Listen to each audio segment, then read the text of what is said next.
Hi.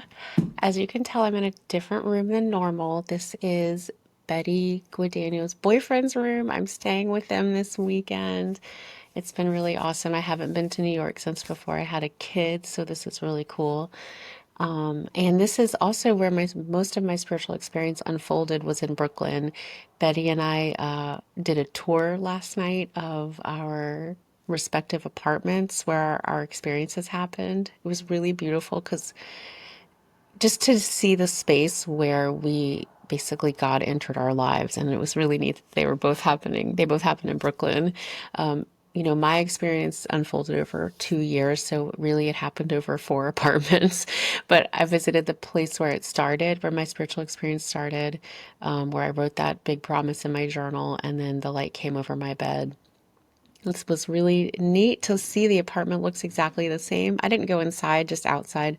I could see the stairway through the front window. It was just really neat to see that. And also to just really process now that I'm sharing my experience, which has really only been a year and a half, how much it really changed my life. And that's, I guess, what I'm talking about today is just accepting your own experiences. And I'm just basically in the context of my visit here. Because when my experience started, I really didn't, I knew how much it was changing my life and how powerful it was because it really truly opened my heart. I really did see light coming out of everyone. I really did see that light over my bed. But in my mental construct of the world, what was happening to me was impossible. And it caused me to go through a lot of anguish, honestly, to have just not believing my own experience. If I can encourage any of you to please just accept your own experiences. Your own experiences. I'm not saying listen to everyone on the internet. Don't believe everything everyone tells you. But if you're going through an actual spiritual experience or you've gone through a trauma that no one else believes or knows about, you have to sit with that, or at least consider sitting with it and accepting it so you don't have to go through all the BS I put myself through. It was now that I'm sharing about it too and finding out people want these experiences, they want to know how to have them, they want to hear about my experience on interviews. And I feel like I was ungrateful. Not that I was ungrateful, the experience was powerful. It completely changed my life, it completely healed me. And yet, my mental understanding of how the world worked just didn't accept it. Even with a medicine man stepdad or a stepdad who came from a medicine tradition, even with that random shaman I found on Google, I just once it ended, I was like, well, I guess I just went really nuts, and that was fake. Well, first I was thinking maybe I could figure out how to get back to it because it was so beautiful.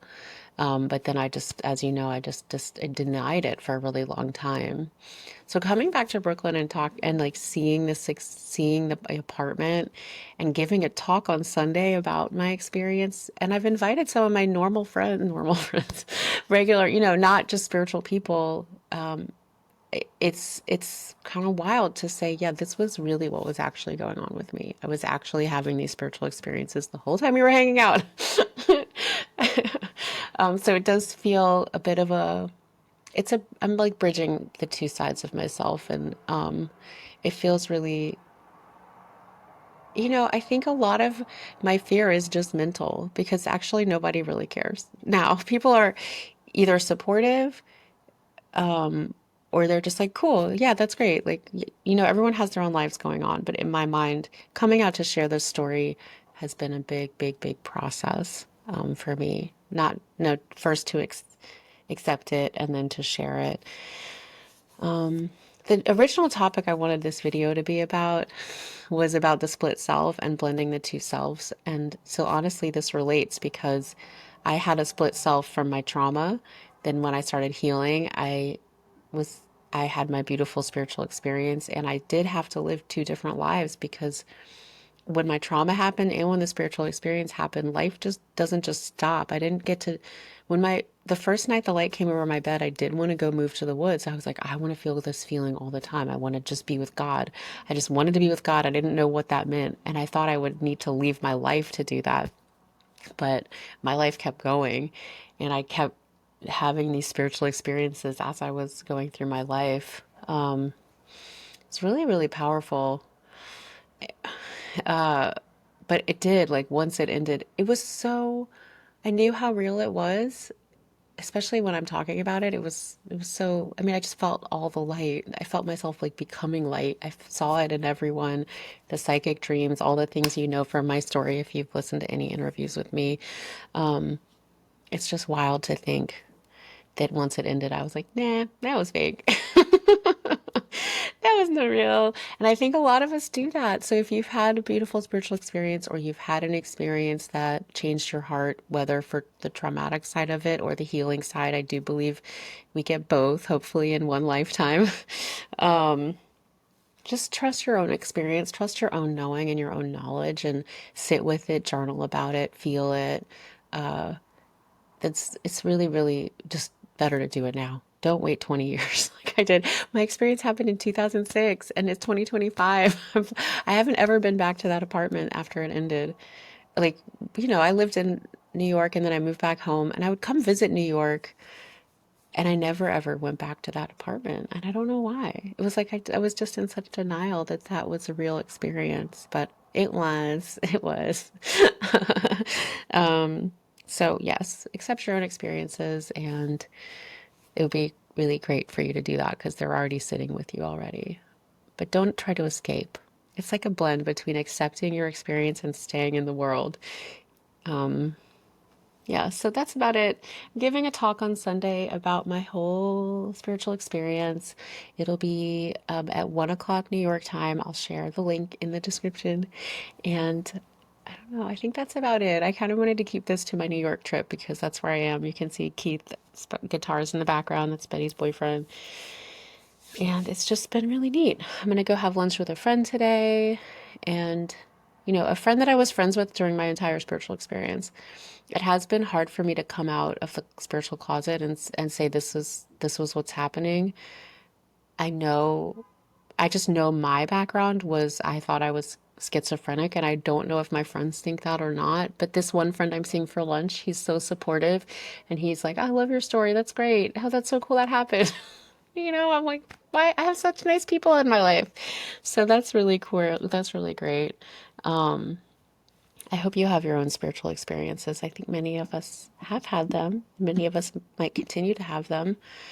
I mean, selfishly, I do want everyone to have a spiritual experience because, well, it would feel like I had more purpose to be sharing this. Because if I'm just sharing this and no one else starts having spiritual experiences, then I'm just blabbing as usual. But if you all start having them more and more, it'd be really cool. So let me know. Have you had one yet? Or just a knowing? I've had clients that have felt angels and didn't remember, kind of forgot. I've worked with people that have had very psychic dreams. I've also worked with people who are wishing to have a spiritual experience, and that's something I'm exploring on how I just think we all have an experience that is right for us. It's not going to be in certain ways, it'll just be the right experience for you. I did have my experience because I was trying to feel my heart, and I had set out an intention to heal all the way and was just really tuned into my heart and what made me feel it more. And I think that led to my experience. Of course, I did also make a ginormous promise in my journal while I was crying. So, but you might have an experience that starts with meditating and feeling all the peace. I and we all have different soul purposes. I know I've been told by people, and now I agree that my soul purpose is to be a teacher and share publicly, but a lot of that is part of my own healing journey. So think I had to have a very extreme spiritual experience so I could talk about it.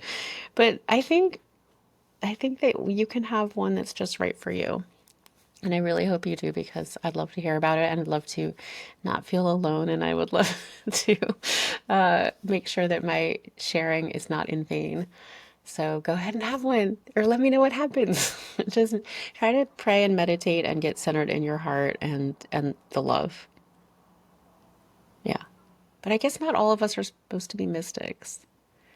I'm not sure. Some people are like teachers, healers, other things, da da da, mystics. Um, so, but I do want everyone if you want to. I want you to have a spiritual experience. Now that I'm in this world, it seems like a lot of people I know want to have them or have had them. Okay, was that too much blabbing? This is it for the day. Stay tuned for some more stuff about my trip to New York. And I love y'all. Bye.